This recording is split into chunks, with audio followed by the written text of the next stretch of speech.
This is Dr. Chris's Radio Horror program here in WCW 91.3 FM in Worcester, Massachusetts. If you're not listening to this recorded interview live, hopefully you're catching it on the Radio Horror YouTube channel where you can check out all the other interviews and reviews and stuff like that. And hopefully, as will be coming out after, you had a safe, healthy, and happy Thanksgiving.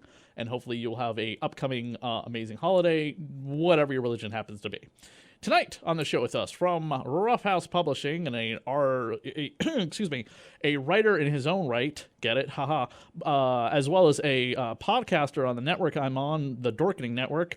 We have Steve and Samson on the show with us to talk a little bit about his new dark fantasy story, Mark of the Witchworm. Yes, hey, how's it going, Chris? Good. Thanks for having me on, man. It is a patchwork veil and concept art. Wait, I'm reading the wrong thing. Hold on. It is okay. So it's about a man named Rander Belmorn, as I'm saying his name correctly, and he has to figure out how to kill a witch. Yes, don't go to Salem with this book, Steve. You will be driven out of the town. So my witch is a little bit different than the ones that were in Salem, or allegedly in Salem. Obviously, they weren't real. But so they're like so you don't have to worry about either. Okay, either kind of witch. So this is like the bad witch with the monkeys, right? This is something that's not a human-shaped thing. Okay. This is a big freaking monster, and it is the witch worm, and it'll ruin your day. It'll definitely ruin your day. Let me tell you what. This thing has a lot of otherworldly powers, and basically this is a dark fantasy story, as you said. And what I like to do is to write things that are kind of grounded.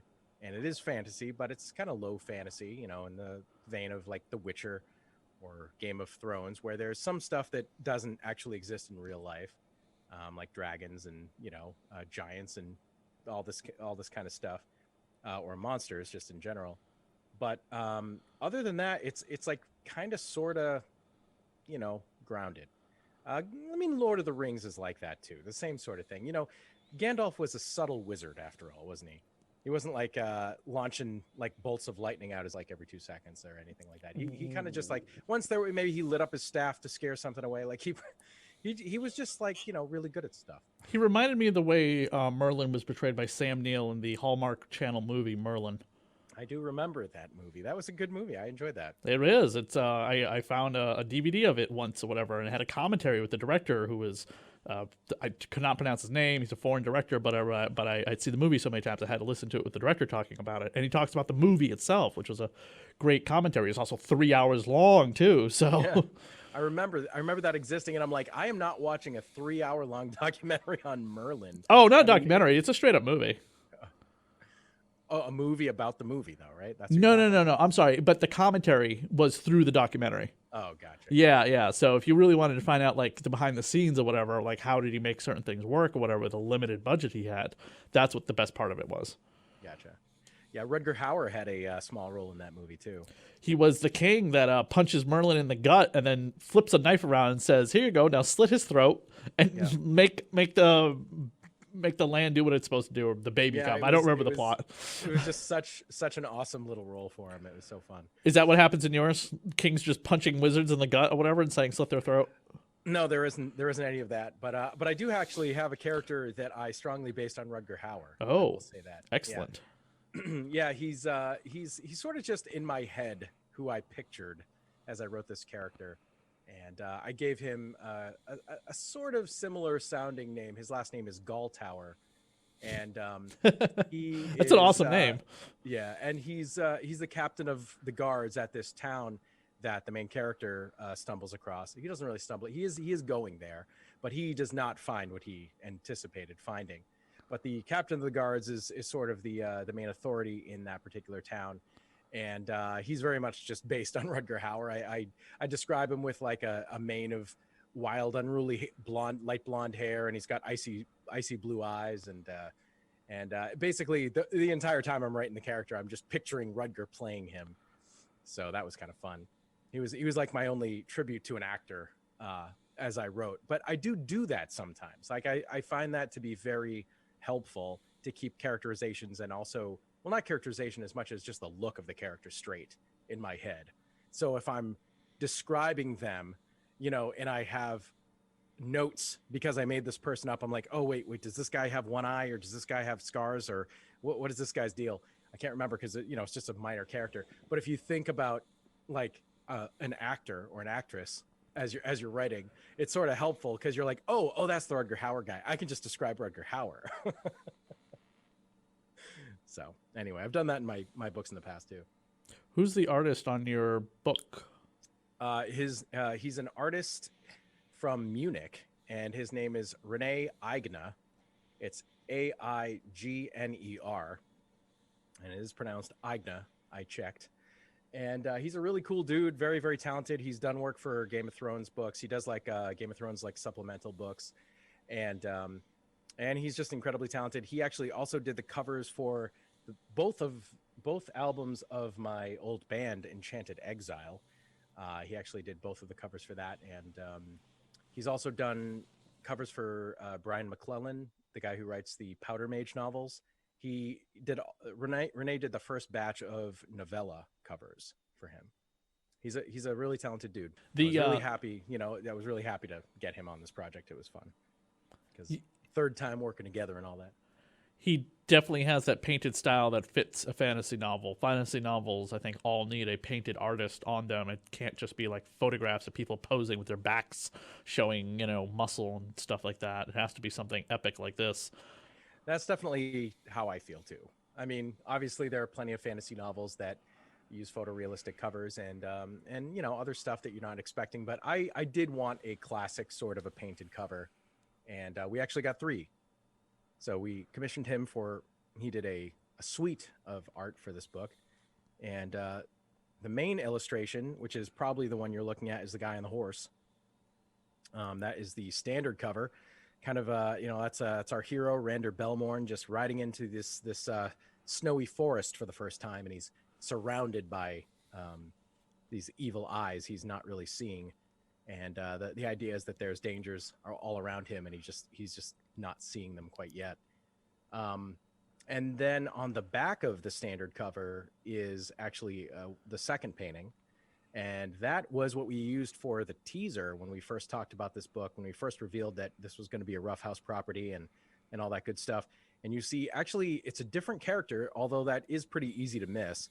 But he's got a hood, and he is riding into the forest from a different angle, and you actually get to see the witchworm on the back. So there's that. And then we have a totally separate wraparound cover that is the Rough House exclusive cover that you can only get in hardcover, which comes with the premium and ultimate editions, which we can talk about later. But yeah, so it's pretty cool. We really wanted to have some options, so it wasn't just one image you were seeing over and over. And also there, it's that thing that Rough House loves to do, which is to not sell books, not sell comics, but sell collectibles. These are things that, we're hoping you're excited for. And, if you are into what you're seeing, you might be into wanting to get all the variants. And that is like, off mic, you and I were talking about The Last Ronin just really briefly. That's something that's, the Turtles comic, the new Eastman and Laird, Ninja Turtle comic. The Last Ronin is like, how many variants does that have? Oh, it's like 18. No, or something. No, you are not even anywhere near close to the number 60. 60. So and I mean, there are, people who are going to have them all. Absolutely. That's just ridiculous. Yeah, it is ridiculous. I mean, there are, but that is for that specific fan. Now, am I going to seek out 60 covers? No, not 60. If there were 2, would I get 2? Sure. If there were 5, would I get 5? Maybe. Right. But it depends on the fan. It depends on how much you love it and how dedicated you are and whatever. So I will say that there is a version where you can get both on the website, and that is the Ultimate Edition. And yeah, I gotta say, this is the one that people have been picking up most. This is our top seller, is the Ultimate, which is very surprising and just humbling. I very much was not anticipating that being the case. So but it really shows you that Rough House Publishing knows what it's doing. And this is what they do. They sell these really just fun collectibles that people are going to want to not only get, but hold on to forever. And that's the idea with everything that they publish, not just this. Everything, we pride ourselves on, you don't really, if you do a search for the stuff we do, like on eBay or on Amazon or something like that, there are very, very, very few copies of anything that we've ever put out there in the wild because people just want to hang on to it. So that's a point of pride and definitely something that I love, being welcomed into the fold here at Rough House. Now I looked up what I tried to look up what a witch worm was. I know what a witch is and I know what a worm is. Mm-hmm. But did you guys create a new character, a new creature, a new piece of mythological monstrosity with this book? Because according to Google, a witch worm does not exist. That's true. Yes, I made it up. This is my original creation. I always try to come up with something that people have not seen before. So my previous books are vampire books, but I have the Bone Eater King was my first novel, and then its sequel was Marrow Dust, and those are both available on Amazon if you want to check them out. And they take place in Africa, and they are very, very different for vampire books. This isn't something you've seen a million times. And not only that, but the way that I structured my vampires, the way that they look, the way that they act, the way they evolve, the way that they just what happens when they don't feed. All of that stuff is, half, I would say maybe 40% pulled from things that you're familiar with. So there is that tie, and it's about 60% just new because, there's been a million things with vampires. Well, in this case, there's been a million things like with dragons and fantasy and all that stuff, but I love dragons. And this creature is definitely not a dragon, but it's dragon-esque. It's a big reptilian beast with a long neck. I think it's, I in the text, I describe it as looking a little bit more snake-like than Renee was able to get in those covers, but it's definitely got like snake aspects and dragonish aspects, but the reason why it's called a witch worm is, like I alluded to earlier, there are otherworldly things that it can do. It's not just a physical beast. It also sort of has what they call witchcraft. It was like the initial thought in this world. This thing can do, what do we call this? We don't have magic in this world, but they have stories of witchcraft, stories of witches, just like we do. So whether or not there are real human-like witches in this world, that's just not something that's really discovered in this particular story. But there are definitely the references to it in this world that like we have. So they're like, oh, this thing has magic. It has witchcraft. So it's a witch, and it can do some pretty bad stuff. I don't want to spill all the beans on that, but you definitely have to check it out. And it's a formidable formidable creature. I was trying to combine creation with creature there. I tried to think of like the xenomorph is like the perfect predator, right? So I tried to think of, well, what would my perfect predator be? What would be something that's so formidable I can spend like 150 pages trying to fight it, and the characters still barely eke out a win at the end. How can I do that and have it not be boring? And so there you go. Got the witchworm. And hopefully it's not boring. I mean, everybody who's read it loves the ending. So, How many times did you write it, tear it up, and rewrite it from the beginning? I didn't ever tear it up. It was a pretty good write. Not too bad. I've been kind of fortunate with the novels that I've written. I've never gotten to the point where I have to throw like half of it away or anything like that. And I'm sure that'll happen someday for sure.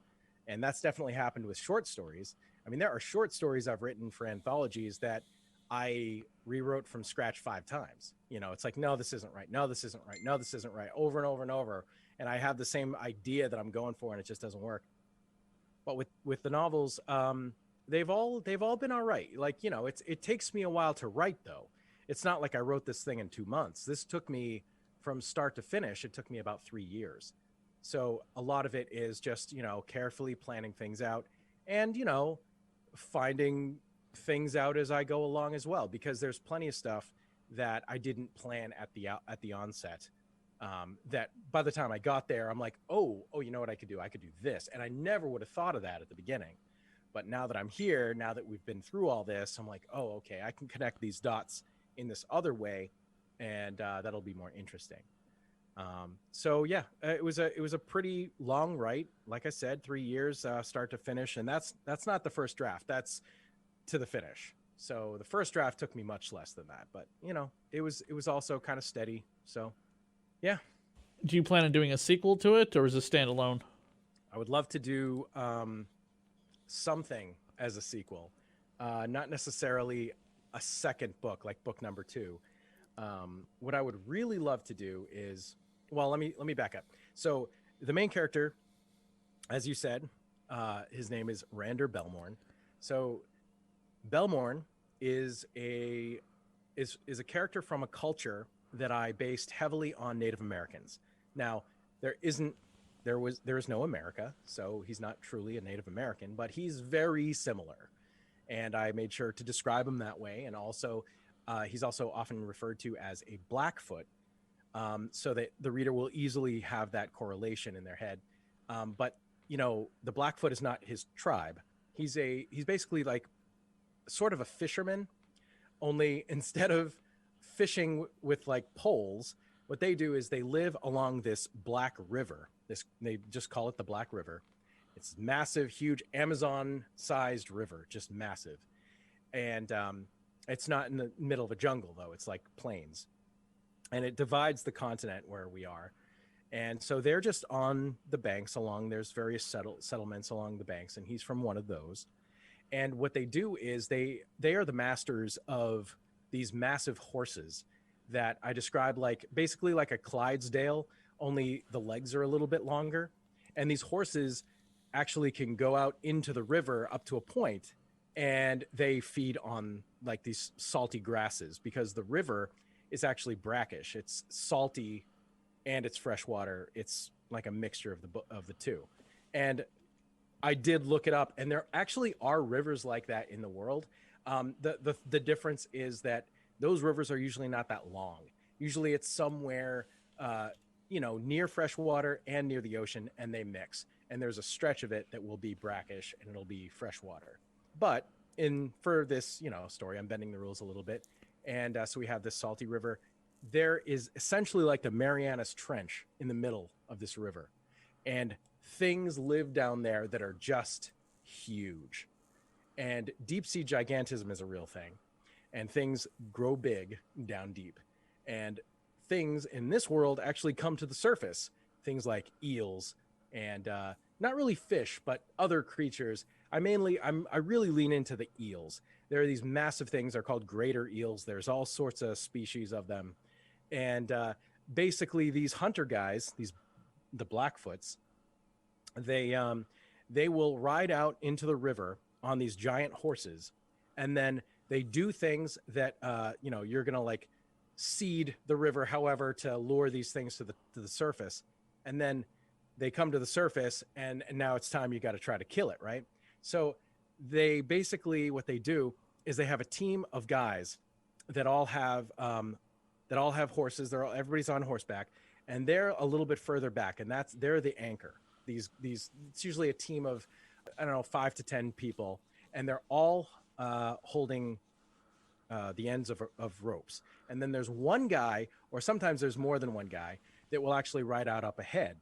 And our hero, Rander Belmorn, is that dude. He's the guy who takes the lead, and he goes up front, and his job is to take the other end of a bunch of these ropes, which are connected to like harpoon stakes that are about the length of your forearm, pretty much. They're sort of handheld, and at the end, there's a big like hammer end that you can pound in, and he has to actually leap from his horse onto the backs of these eels when they like appear. And so he will leap onto the back and start pounding in these stakes. And obviously it's like, kind of a combination of a lot of things, kind of like being on like a bull riding sort of a thing. And he's just pounding in these stakes they have these special axes, and you can actually see the axe on the cover of the standard edition, where it's sort of a single blade, and then the other side, it's sort of a hammer. and that's so he can cut the rope if he needs to, and also he can pound in these huge harpoon stakes. So anyway, so there's this whole culture that I came up with, and I'm really proud of it. And it really plays in. It's not for nothing at all. It's absolutely why he gets to, do the things he can do in the book, and it informs a lot of who he is and why he's able to do these things. And he's also pretty strong because he's done this. This is like somebody who's plowed fields, for their life. Like, he's a strong guy. He's big. This guy was not originally going to be my hero. My hero was going to be a different member of his family. And I sort of had this question. I was like, well, I know that I want this character to be a little different than most people, to have like what I would call a low grade superpower in the way that like a Conan does.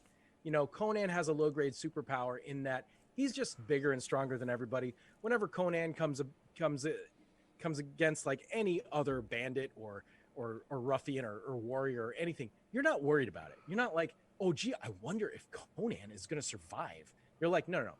He's Conan. Of course he's going to survive. Like he's going to survive. But why? There's no good reason for it. There's no like reason other than, oh, he's strong. He's a tough guy. So I wanted to do something like that where this character was kind of like my roving character that could have all these adventures. And he was a little bit not human. He had a little something that made him a little bit better than the people around him. So he would have a little bit of an advantage. And I wasn't sure how that happened or why that happened. And so I literally like went down this rabbit hole of thinking about how I could answer that question and ended up writing a prequel novel. So this is sort of like this whole prequel was to inform what I actually wanted to do. So you asked, to get back to the original question, is there going to be more? I certainly hope so. I want to actually, get to my original plan. But my thought for what would come after this is that they could be shorter. They could be either novelettes or novellas or something like that, where you have a series of them so I can write them a little bit faster and sort of show that this character had many adventures.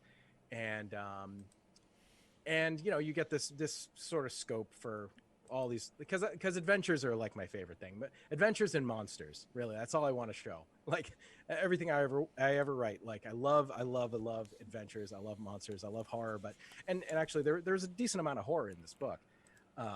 But yeah, it's so is there going to be a sequel? Not in the traditional sense, but I definitely want to write more in the world, and I definitely want to have a whole point, because that was the point. Answer that question. Well, how can this other member of his family have this low grade superpower?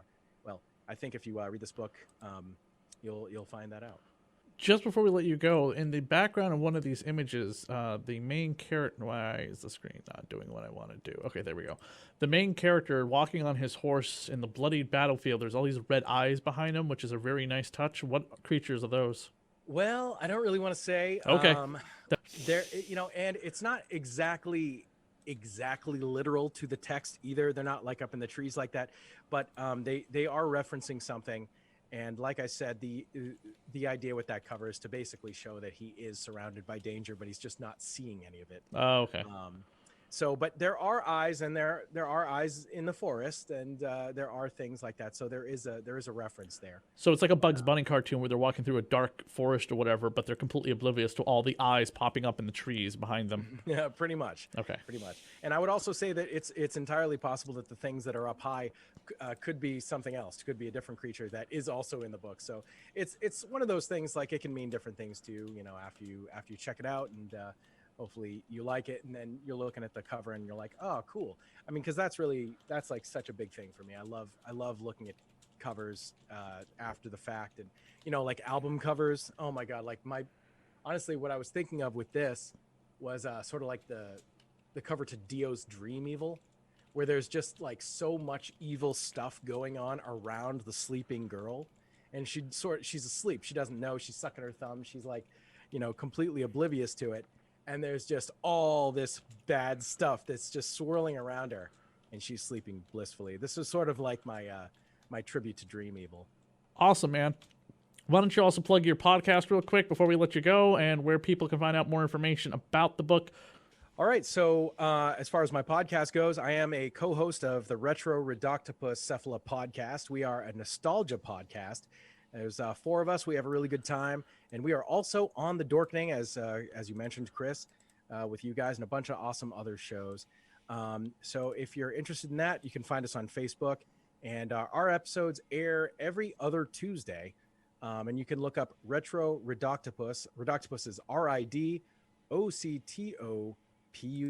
Just basically like ridiculous, only it's Redoctopus. And you can listen to us anywhere that podcasts are found these days, like iTunes and just everything. And as far as Mark of the Witchworm, I would love it if you guys could go to roughhousepublishing.com. You'll definitely find everything there. There are various editions for you, and all the information is there. And with our higher tiers, there's lots of extras you actually get with it. Like I said, you can get both of the covers, but also there's stuff like posters. Go to roughhousepublishing.com and check that crap out.